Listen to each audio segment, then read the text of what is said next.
Hey everyone, welcome back to my channel and welcome to today's video.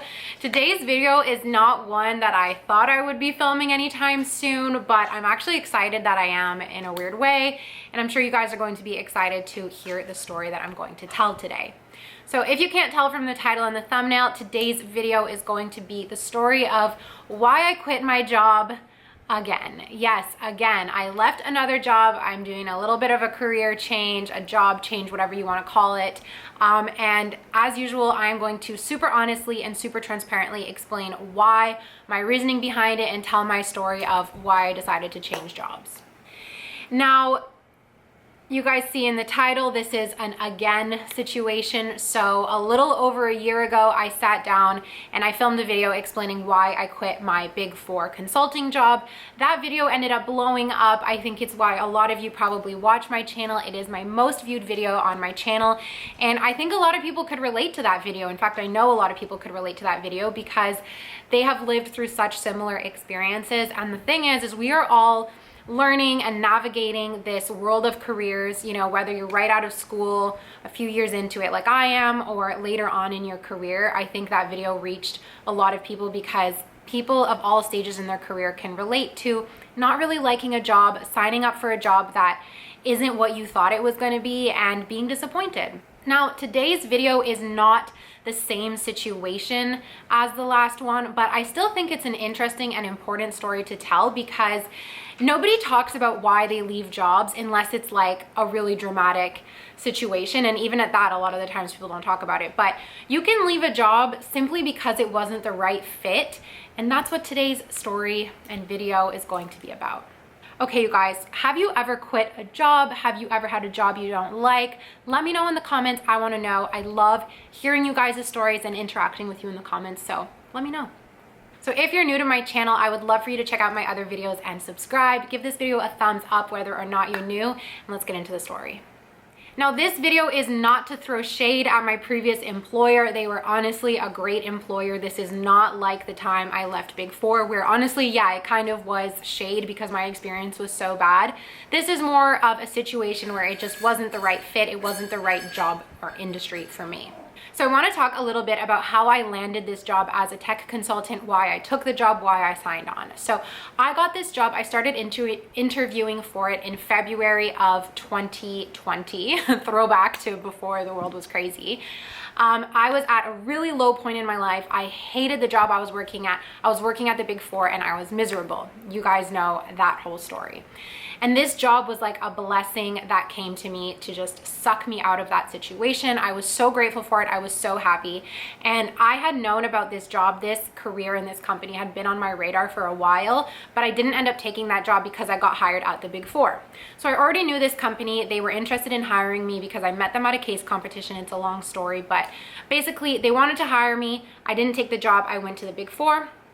When I was miserable at the Big Four, I ended up reaching out to somebody on LinkedIn, being like, hey, do you remember me? He was like, yes, bada boom, bada bing. I got set up with this new job. Now, there are so many reasons why I took it. One is because I had already met so many people who worked there and they loved it. The other thing was the pay was in the same range. It was actually a little bit better than the pay at Big Four. So that was good. I could continue my lifestyle, which obviously is important. I didn't want to have to move, whatever. And the job honestly seemed really, really interesting. I was told there was a lot of travel, you know, work from home opportunities, flexible work environment, like the right amount of travel, because travel was an issue at my Big Four job, but this was like a few days a week, you know, not like living out of a hotel, but like just the right amount of travel for what I wanted, solving complex business issues. You know, it was HR related, which is what I studied. It was also tech, which, you know, is always changing, moving, dynamic. So it just honestly seemed like a really good opportunity for me. Plus, I desperately wanted to get out of the Big Four, so I took the job, no regrets.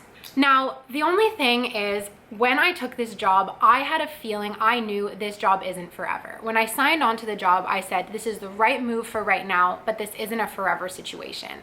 I just kind of knew that. I didn't know what that meant. I didn't know if that meant 5 years, 1 year, 10 years, like whatever.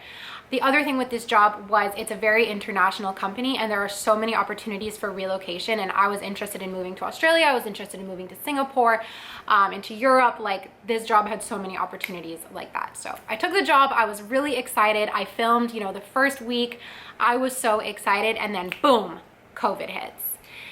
And COVID kind of changed everything, because everything that I was sold on and everything that I was looking forward to just didn't exist anymore. And that's not this company's fault, right? That happened everywhere. Everywhere was work from home. Now, the thing that happened was this company didn't, I want to say, onboard me that well from home.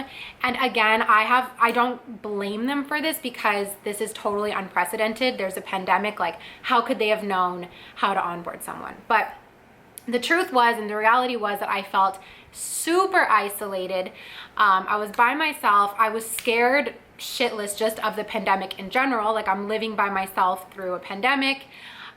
Then the company started doing layoffs, so people were losing their jobs. I was a new employee. I'm like, oh my God, I'm gonna lose my job. So I was isolated.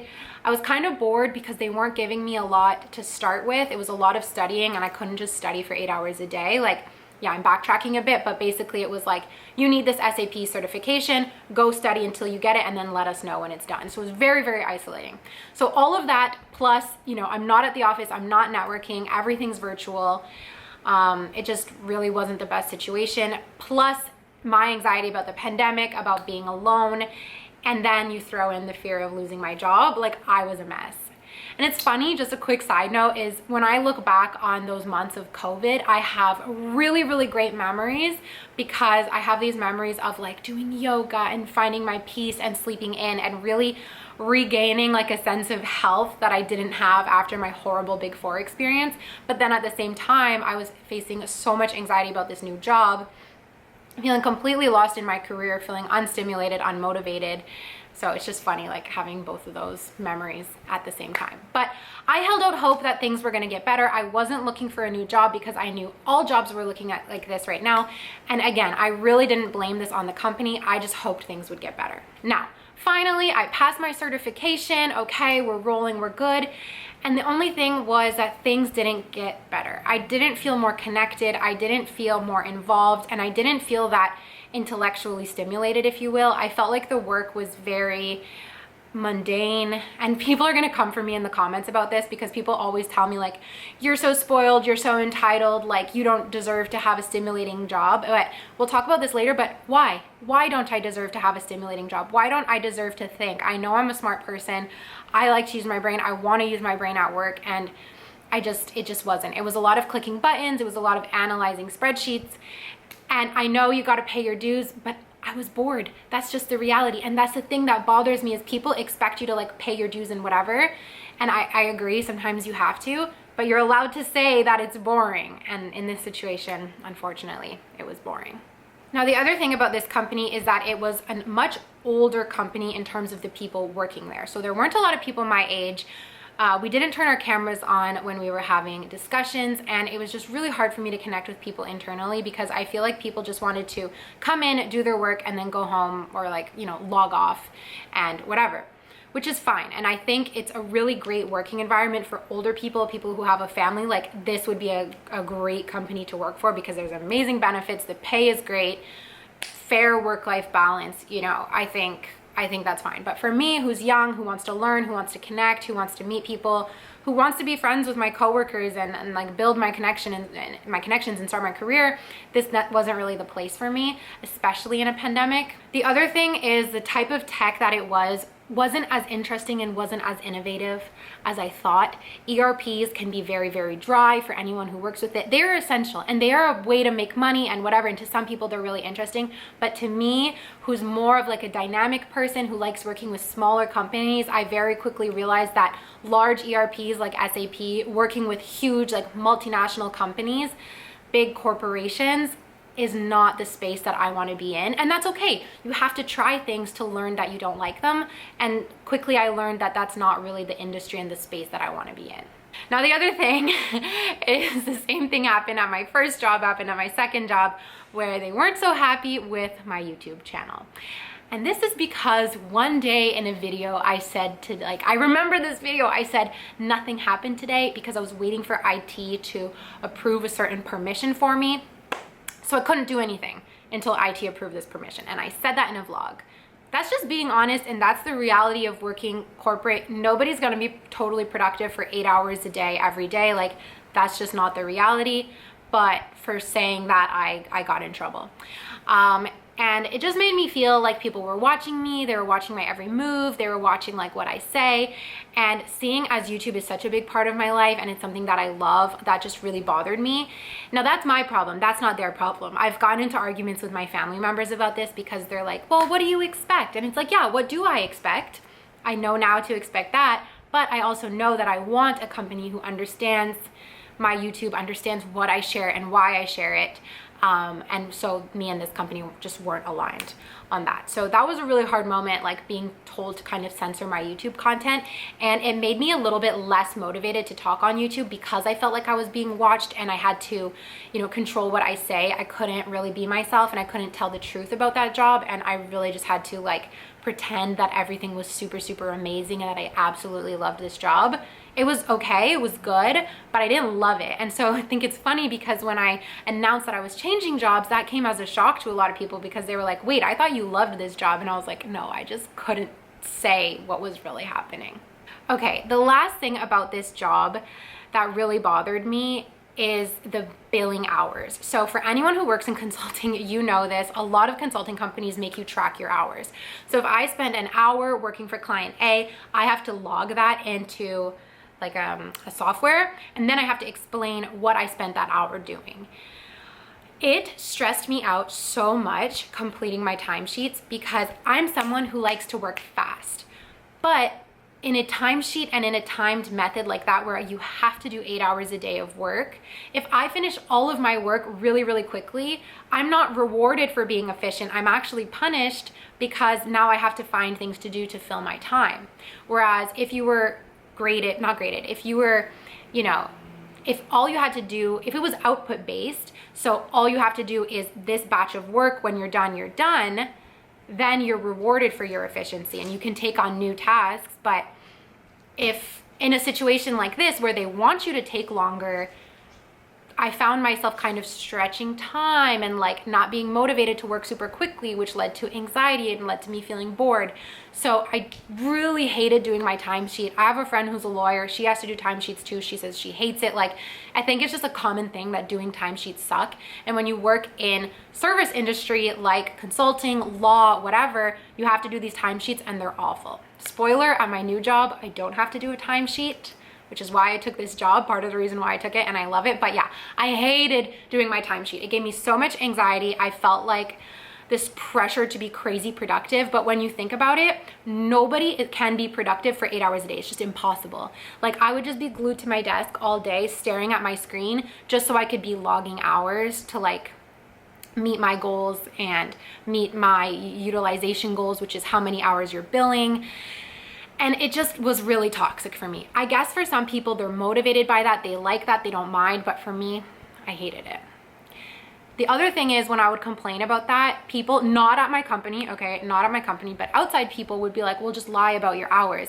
But I can't do that. Like, I couldn't bring myself to lie about my hours because it just felt wrong. It doesn't feel right to be billing a client a lot of money for work that you're not doing. So I would bill like on the skinnier side of what I was doing. Like, I would always round down because I just felt like guilty because it just didn't feel right to like stretch. Anyways, vicious cycle about my timesheet. I will stop rambling about that. Now let's talk about how I got out, started looking for a new job, etc. So around Christmas time, I started feeling really, really depressed. It was really bad. I was sad all the time. I really felt like I didn't like this job. I was just unmotivated. I was dragging through every day. Like, every day just felt really bad.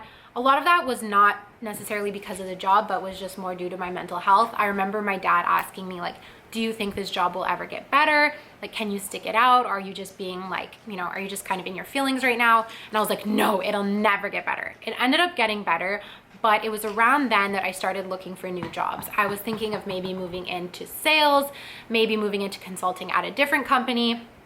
But my dad was really like, Zoe, you've already changed jobs once, like in the last year. I don't think you should change again. Like, stick it out, stick it out, stick it out. And I was like, oh, I know, you're right. I was looking for jobs and I was applying from time to time, but nowhere was calling me back. I was also really insecure about my CV, not even because of changing jobs, but because I didn't feel like I had learned that much in the 1 year that I spent at this tech consulting job. I honestly didn't feel like I had learned that many transferable skills. And so I just felt like my resume was weak related to like this piece of experience on my resume. So nowhere was calling me back. I found a few companies that I was like, oh my God, I want this job so badly. This is perfect for me. They never called me back. Like, I didn't even get any interviews. And then all of a sudden I got messaged on LinkedIn from another Montreal consulting company saying that they wanted to hire me. I went through an intro call, 2 interviews, and they made me an offer. And they made me an offer for a lot of money, like a lot of money. And something inside of me was just like, don't take it. You don't love where you are right now, but you're not going to love it here either. And only move if you are going to love your next job. You can't keep bouncing around. You have to wait and find something that you love in order to move. So what I did was I told my current company that I'd been approached, that they offered me this much money, blah, blah, blah. And my tech consulting job offered me a raise to stay. So I took it. At that moment, I felt really motivated. I felt like my company now had their eyes back on me and that they were going to help me work on my development, etc. And I was really excited. So I was feeling super motivated and I was ready to really give this place another chance, another year, etc. Then all of a sudden, I'm on LinkedIn and I see this job posting, and we'll talk about this more later. I want to do a full video of how this new job came to be because it's just so exciting. But long story short, I looked at the job posting and I was like, this is me. This is it. This is something I would love. It's worth applying to. And I ended up getting the job. We will talk about all the details about how I got it in another video that will be up in 1 week. So make sure you're subscribed for that. But that's what happened. Then I ended up getting this other job. And the takeaway here is that, first of all, money isn't everything. Like, another job can be offering you $10,000, $15,000 more, but it's not worth it if you're not gonna be happy and you're not gonna love it. The new job ended up paying me even less money than I'm currently making, but I still took it. And I just wanna share this with you guys because it's so important to note that I'm not moving around to like try and just find the next best thing and the grass is always greener, or I'm trying to make more money. I'm really looking for passion. I'm looking to do something that I love, because if I'm not doing something exciting, if I'm not doing something dynamic, I am bored and I am anxious and I am unhappy. And we all deserve to be happy. And so staying in a job for the money, for the status, for whatever, I said this last time and I'll say it again and again, it's just not worth it. You deserve to be happy. Even though you're at the beginning of your career and you're young, and you have to pay your dues, does not mean you need to be miserable, does not mean you need to settle for something that's making you anxious, something that's making you unhappy. It's just, it's such a myth. And if that is going to be my claim to fame, this girl who quits her jobs, but hopefully I'm inspiring people to not worry so much about that narrative of, oh, you need 2 years, you need a year, you need 5 years, whatever. Look for something that you love. Look for something that's going to make you happy, and you can do that and earn a good living at the same time. Like, I am the proof that it's possible. And I'm also the proof that you need to try on a few different things before you find what is right for you. You're not going to go into your first job right out of university and automatically love it. You might, and that's great. And you might love it for a month and then be like, wait a minute, this sucks. You might love it for a year. It doesn't matter. But you don't know what you like sometimes until you experience something you don't like. So everything is a learning opportunity. A job is just a job. And I am on the pursuit of something that I love. I think I found it, at least for now, but I really wish the same for you guys. I want to end on this note that you are so much more than the work that you do. You are more than your CV. You are more than everything career related. I think when we're young, we put so much of our identity into our career, and that's okay. But if you're gonna do that, find something you love. Like, I used to think that your career needs to be 0 of your identity, but when you spend such a large portion of your day working, it's simply not possible. So use your time wisely. Don't give your time to something that's making you miserable. And work should not be all of your personality, but since it is going to be some of it, make sure it's something that makes you happy. And if it doesn't make you happy, at least make sure it's not draining you and taking the life out of you. It is not worth it. It's just not worth it. Also want to say something about like bouncing around jobs. Is it bad? I want to film a whole video on this because I want to do some research on this topic, but from my own experience, I don't think it's bad. Nobody has ever looked at me on my CV and been like, why are you bouncing around jobs? And if they do ask, if they're like, oh, you've changed jobs a few times, I just say, yeah, I'm looking for something that I love. And how can any employer argue with that? And how could anyone say, no, you should have stayed there just to have more years on your CV? That makes no sense. So it just kind of blows my mind every time somebody comments on my video, like, and it only has happened like a few times, like, you're never going to be successful because you keep bouncing around careers. But I think I'm pretty successful. I'm pretty happy. I'm making good money. I'm living a good life. And I don't know, I just want to be the example that you guys can too. Never settle. You don't need to settle in your job, in your love life, and anything else. Don't settle. So you guys, that is the story of why I left my tech consulting job. Might have come as a surprise to some of you. I don't know. But yeah, that's the video. I hope you guys liked it. Make sure you stay tuned for the How I Manifested My Dream Job video coming out next week. Let me know your thoughts in the comments, and I will talk to you all next time. Love you. Bye.